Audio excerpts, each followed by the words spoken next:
A woman, branded mad, screamed, "It will fall! Blood in the sky!" as she blocked the president's jet. Minutes later, engineers confirmed a deadly fault, one that could have turned the flight into a fiery disaster. How did she see what no one else could? And what happened when the president learned the truth about her past? Before we move on, I'd like to ask you a small favor. If you appreciate this content, please take a second to like this video and subscribe to the channel. Over 98% of you watch the videos without subscribing. It costs you nothing, but it makes a huge difference to us. So, did you click the subscribe button? Great, thank you so much. Now back to the video. How does someone go from a trailblazing career to wandering the streets, dismissed as mad? Dr. Mariam Zongo's story begins with a remarkable rise. Years ago, she was among West Africa's most respected aviation safety experts. Her meticulous understanding of aircraft mechanics and passion for safer skies led her to head groundbreaking investigations into regional aviation mishaps. She wasn't just respected, she was admired, with industry professionals calling her a visionary for her ability to spot flaws others overlooked. At conferences, attendees would lean in as she explained complex engineering risks with a clarity that inspired confidence. But her expertise didn't shield her from frustration. Mariam grew increasingly alarmed by mechanical issues she observed in aircraft reports. She filed detailed warnings to authorities, suggesting specific fixes to avoid accidents. These weren't vague notes. They were precise recommendations she believed could save lives. Yet her concerns were often ignored, dismissed as excessive by officials eager to cut costs or meet strict schedules. She pushed harder, but the louder her voice, the more resistance she faced. Then everything changed on a cold morning during the rainy season. Her husband and daughter boarded a domestic flight while Mariam stayed behind, tied up with work.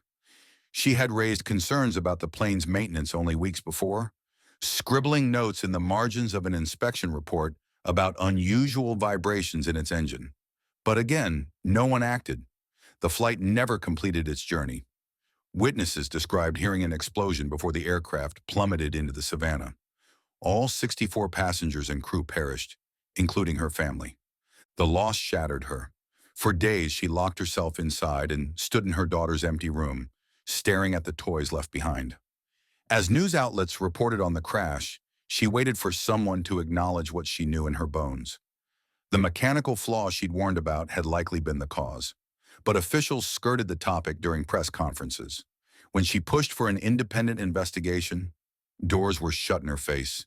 Instead, whispers circulated that she had fabricated warnings to cover her own professional lapses, casting doubt on both her credibility and her past work. Her career collapsed under the weight of those rumors. Longtime colleagues who once sought her advice now avoided her. She lost her job, her community, and soon, her home. With grief consuming her, she began wandering aimlessly through village markets and busy roads, muttering warnings about faulty planes and unseen dangers. Those who crossed her path started calling her the Mad Woman of Ouagadougou, a name that stuck wherever she went.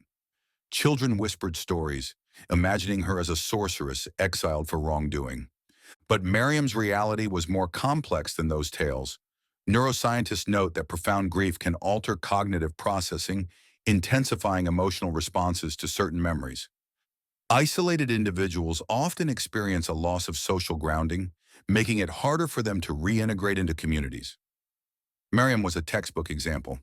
Not only did she have to bear the weight of her family's loss, but she also carried the frustration of knowing she'd been right all along, without anyone to listen. And yet, through the grief and alienation, something curious began emerging. Mariam claimed she heard a voice, not a sound from the outside, but something internal, almost like a guiding instinct. At first, she ignored it, thinking it a side effect of her emotional state. But over time, the voice became specific, almost intrusive. It urged her to stay vigilant, to look for warning signs as she once had in her professional life. For years, she moved through the streets and marketplaces of Ouagadougou, quietly observing people and airplanes in the distance, listening to the voice whenever it spoke. Everything came to a head on one particular morning at the main airport. That inner guide, the voice, told her to go. On a bright morning at Ouagadougou International Airport, everything seemed to run smoothly. President Ibrahim Traore was preparing to take off for an important summit with his convoy heading toward the runway. Soldiers lined the area, vehicles moved in careful synchronization, and the air buzzed with calm efficiency. But the order shattered in an instant. Out of nowhere, a woman in filthy rags dashed onto the runway. Her tangled hair whipped around her face and her voice rang out in desperation as she screamed warnings about blood and fire. Security descended into chaos. The guards reacted immediately, shouting commands while rushing to subdue her. She wasn't just standing in the way. She had physically thrown herself in front of the lead car in the presidential convoy. "No! Stop! Don't enter that plane! Blood in the sky!" she yelled, her voice cracking but insistent. Her urgency startled the soldiers, but that shock quickly turned to frustration. How had a woman like this, barefoot, disheveled, her dress tattered and dirty, managed to breach the intense security surrounding such a high-profile departure? Multiple guards moved in to grab her, their hands tightening on her arms. Over the radios, confused and anxious voices demanded answers about the security breach. The president observed the unfolding scene from inside his vehicle. It wasn't long before one of the officers turned, ready to receive his order to remove the woman. Instead, Traore raised a hand and told them to stop. "Wait," he said, his voice firm but calm. Despite the mounting chaos and the angry murmurs of his guards, he stepped out of the car. For a moment, the tension in the air shifted. Traore didn't look afraid or dismissive. He looked curious. The guards hesitated while the woman, still yelling and squirming, dropped to her knees. Tears streamed down her face as she clasped her hands together and pleaded, addressing the president directly. "I saw it! The plane! It breaks like glass. Blood falls like rain. Please don't go! Don't go!" She was sobbing freely now, gripping the fabric of her torn dress as her head bowed low to the ground. The sincerity and sheer desperation of her words hung heavily in the air. The guards exchanged nervous glances, unsure of how to proceed, but the president's focus remained firmly on her. He took a step closer, his expression unreadable. His next decision would leave everyone stunned. "Delay the flight, now," the president ordered, looking over at his chief aide before turning to the engineers. The instruction left his team scrambling. Diplomatic schedules were tight, and the potential fallout of not showing up at the summit could make waves. Still, the president's tone brooked no argument.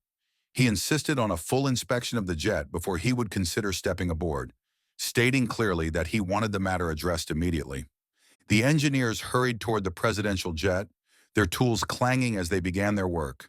The guards, though still uneasy, allowed the woman to sit off to the side, her furious muttering trailing off for the first time. All eyes were on the tarmac, where several workers inspected the jet piece by piece. Minutes stretched painfully, with airport officials glancing nervously at their watches. The stakes climbed with every second, the weight of the situation pressing down on everyone present. Finally, one of the engineers yelled, his voice carrying across the runway. "Sir, over here," he called, pointing to the left engine. The Discovery hit like an electric current. Hidden within the mechanics of the jet was a critical fault in the fuel pressure system, specifically in the valve. This small but devastating issue could have caused a catastrophic explosion mid-air. The team confirmed it. Had the plane taken off as planned, it wouldn't have made it to its destination. The guards looked back at the woman, now sitting with her head in her hands. Their whispers reflected shock and uncertainty. How had she known? Was it intuition, experience, or something else entirely? How did Dr. Mariam Zongo, a woman dismissed as unstable, know about the unseen danger lurking within the president's jet? Her explanation combines two elements: professional expertise and what she describes as spiritual guidance. Following the death of her family, Mariam began hearing a voice, not external but deeply internal, which felt less like imagination and more like an insistent force she couldn't ignore. This voice, she claimed, warned her well before the crash that took her husband and daughter. At first, she rejected it, dismissing it as a grieving mind's coping mechanism. But over time, the warnings continued. They became persistent, unshakable, and oddly specific, urging her to see the connections others missed. When news broke of her actions at the airport, many were skeptical. How could someone with her reputation rely on something so intangible? Voices, warnings, it sounded implausible to most. Her claims faced outright disbelief from people who viewed them as mysticism, at odds with the precision of aviation engineering. Mariam knew this reaction was inevitable. Society tends to dismiss intuition or spirituality, especially when it conflicts with rational explanations. For years, her warnings fell on deaf ears, labeled hysteria or grief-fueled delusion. Her descent into homelessness only cemented these assumptions, reinforcing the idea that her insights were the ramblings of someone broken, disconnected from reality. But her account suggested otherwise. What struck those who learned her story was how consistent her instincts tied back to her professional knowledge. The voice wasn't vague or erratic. It guided her attention to specific cues she understood deeply from her aviation work. On the day she blocked the president's convoy, Mariam described experiencing a widespread unease triggered by station announcements and distant engine sounds she overheard before reaching the runway. "I saw the same signs, the same noise, the same dream," she recounted, referencing her memory of the crash that claimed her loved ones. To Mariam, the voice amplified her senses, drawing her gaze to flawed patterns she'd trained herself to spot during her career. This synthesis of expertise and intuition became her compass. Experts in human cognition propose that intuition often emerges as rapid subconscious processing of past experiences. For Mariam, years of studying aircraft safety had embedded a mental framework that automatically recognized subtle signals in environments around her. Pair that with life-altering trauma, and it's possible her brain had rewired itself to remain hypervigilant, making her more likely to perceive danger others overlooked. Scientific studies on memory patterns suggest that emotionally charged memories, like the ones formed during the loss of her family, create associative triggers. What she interpreted as a guiding voice might have been her inner experience, connecting these triggers in the context of her expertise. It's a blend of trained perception and subconscious signal processing, though Mariam herself framed it in spiritual terms. President Traore's decision to listen was critical. He resisted the instinct to dismiss her as others had. By allowing engineers to inspect the jet, he created an opportunity for her warnings to be validated. When the fault was uncovered and disaster averted, the focus shifted from questioning her sanity to reassessing her credibility. This moment marked a turning point in her life. No longer a figure of mockery in the public eye, she was instead recognized as someone whose actions had altered the trajectory of a nation. What followed was an extraordinary reversal. Traore invited Mariam to share her full account, openly asking how she knew to act that day. This conversation led to what seemed unthinkable months earlier, her rehabilitation and eventual recognition. Mariam was appointed as the National Advisor for Aviation Safety and Emergency Warning, an unprecedented acknowledgement of her expertise and experience. In her new role, she worked closely with officials, ensuring rigorous checks and serving as a voice of caution in an industry that had once silenced her. The president's actions went further, grounding similar planes and launching an investigation into maintenance protocols. Mariam's journey wasn't just a personal redemption story, it catalyzed systemic change, proving the importance of listening to the most unlikely voices. Dr. Mariam Zongo's story reminds us of the cost of ignoring unheard voices. Her warnings, dismissed as madness, became critical when they saved President Traore and countless others. It was through intuition and experience, sharpened by tragedy, that she recognized danger where no one else did. Importantly, President Traore chose to listen, a decision rooted in compassion and an openness to challenge the norm. This act not only averted disaster, but restored a life once cast aside. It's a quiet reminder: listening, even to the least expected, can prevent catastrophe and transform lives. What other voices might we be missing?